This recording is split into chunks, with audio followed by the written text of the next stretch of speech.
শুধু ভারতের ভূখণ্ডে নয়, এইরকম নাস্তিক আর মুরতাদ এই বাংলার ভূখণ্ডেও বাস করে। তারা বিশ্বনবী সাল্লাল্লাহু আলাইহি সাল্লামের আদর্শ, ব্যক্তিত্ব, চরিত্রকে নিয়ে কথা বলে।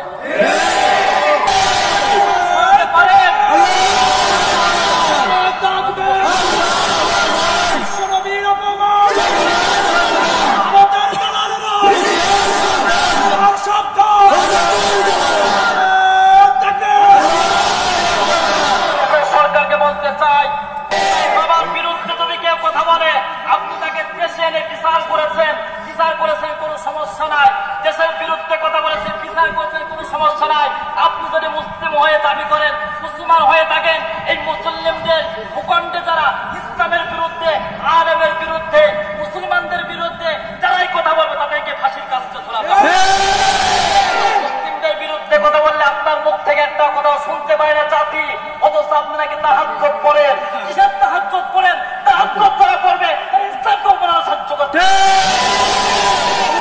সরকারকে বলতে চাই, বিশ্বনবী সাল্লাল্লাহু আলাইহি সাল্লামের কুরুক্তি যারা করেছে, এর বিচার যদি আপনারা না করেন, এর প্রতিবাদ যদি না করেন, মুসলিম উম্মাহ ঘরে বসে থাকবে না। ফোঁটা ফোঁটা রক্ত দেবে, বিন্দু বিন্দু রক্ত জমিনে ঝরবে, কিন্তু বিশ্বনবী সাল্লাল্লাহু আলাইহি সাল্লামের অপমান বাংলার মুসলিমরা সহ্য করবে।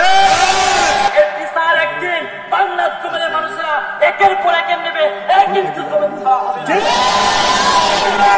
উপস্থিতি, এই জন্য ঐক্যবদ্ধ থাকেন।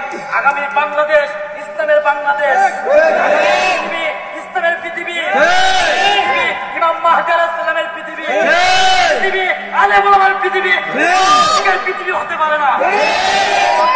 সরকারকে আরেকবার বলতে চাই, এখান থেকে শিক্ষা নেন, মানবতার জন্য কল্যাণ করেন, জনগণের অধিকার আদায় করেন।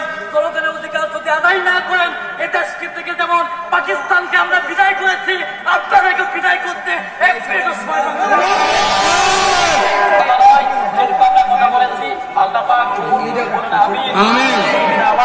আলহামদুলিল্লাহি রাব্বিল আলামিন।